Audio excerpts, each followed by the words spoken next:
The rain tapped steadily against the windows of Daniel Grayson's luxury SUV as he sat silently, watching the dimly lit street outside.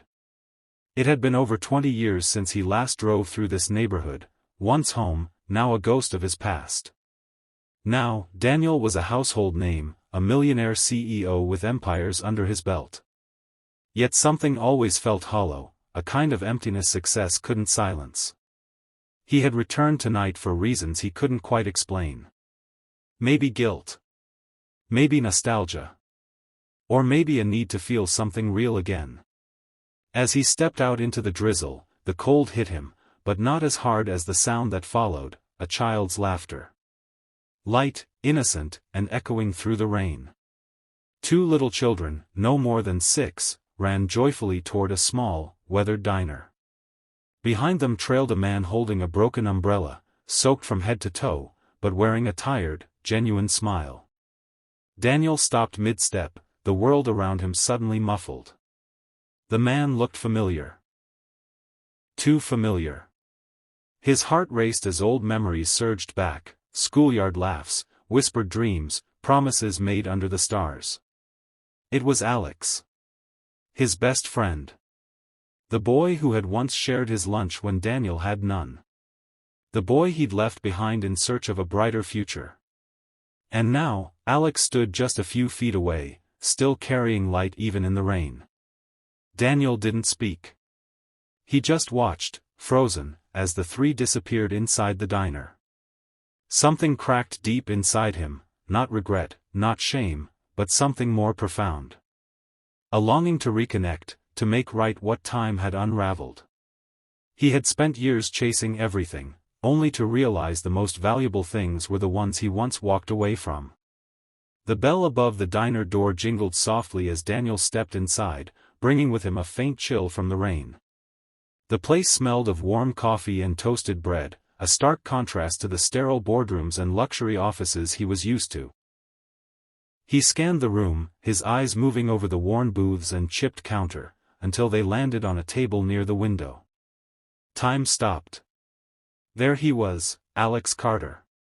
Older, thinner, a little tired around the edges, but unmistakably the same. His dark hair was speckled with gray, and his coat was still damp from the storm outside. But his eyes hadn't changed. They still held that quiet strength, that unwavering kindness Daniel remembered from when they were kids. Two young children sat beside him, identical in every way, matching curls, matching grins, and the same spark in their eyes that Alex once had. The twins giggled as they colored on paper placemats, completely carefree. Alex gently wiped their sticky hands, smiling with the kind of love money couldn't buy. Daniel's breath caught in his throat. He was thinner. Worn. But his eyes, they were still kind. For a moment, Daniel felt like a stranger peering into a life he might have had. Something simpler, maybe even richer in ways he never understood. He didn't walk over. He couldn't. Not yet. Silently, he slipped into a booth in the corner, far enough to stay hidden, close enough to watch. The CEO, the millionaire, the man who had everything, suddenly felt small. Here in this tiny diner, he was just a boy again, watching the one person who had never stopped being his friend, even when he had vanished without a word. From his corner booth, Daniel sat perfectly still, his gaze fixed on the table across the diner. He pretended to scroll through his phone, but his ears were tuned to every word spoken just a few feet away.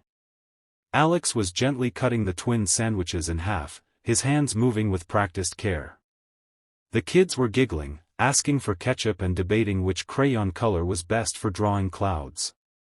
But behind their joy, Daniel saw something else, exhaustion in Alex's posture, weariness hidden behind his smile. Then came a soft exchange between Alex and the waitress, almost missed beneath the clatter of dishes. "Alex, no dessert tonight.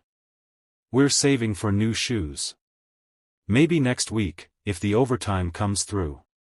The waitress gave a kind, knowing nod, though her eyes betrayed sympathy.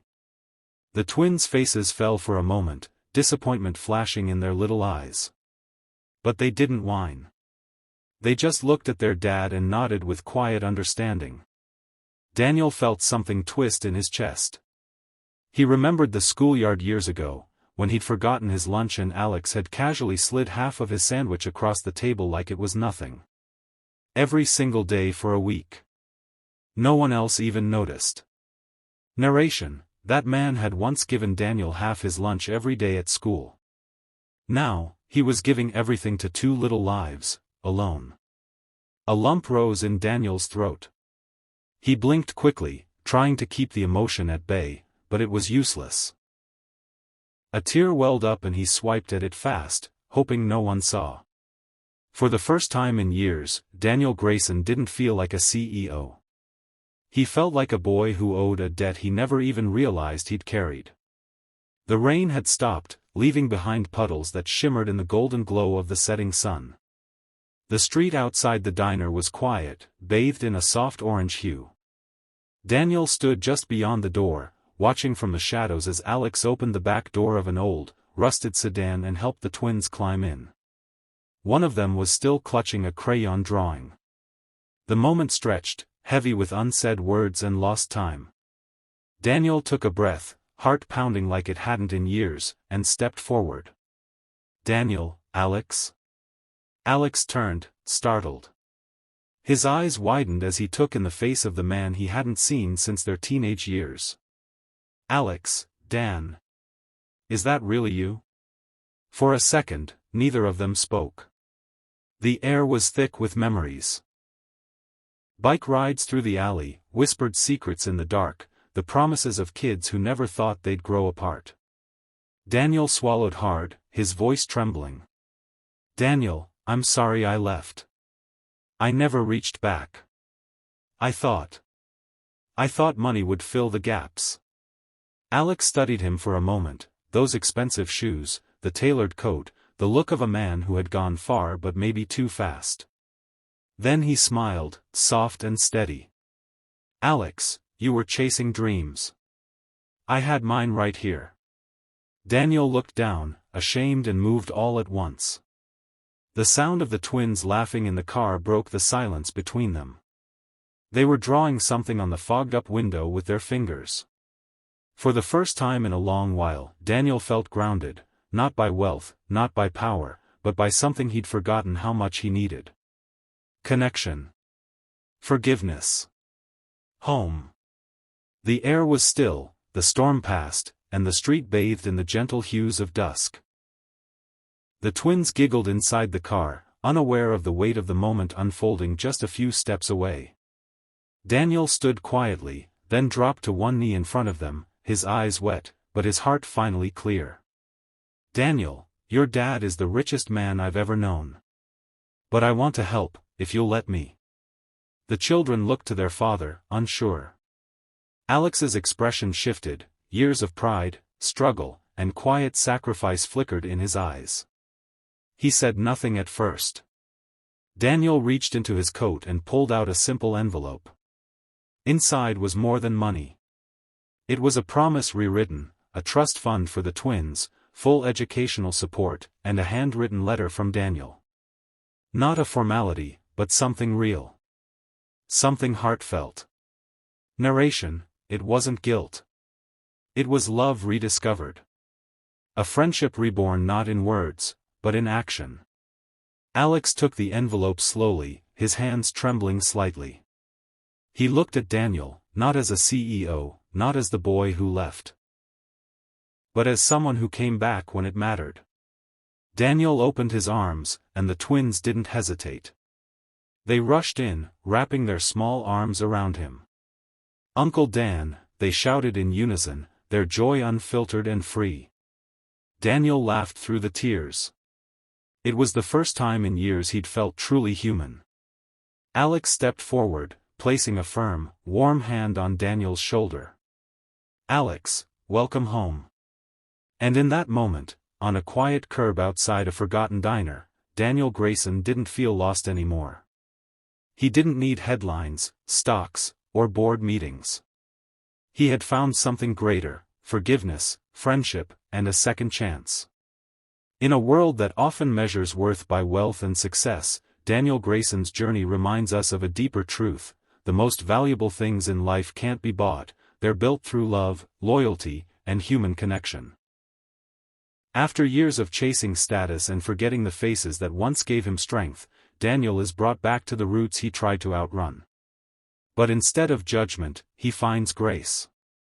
Instead of resentment, he finds open arms.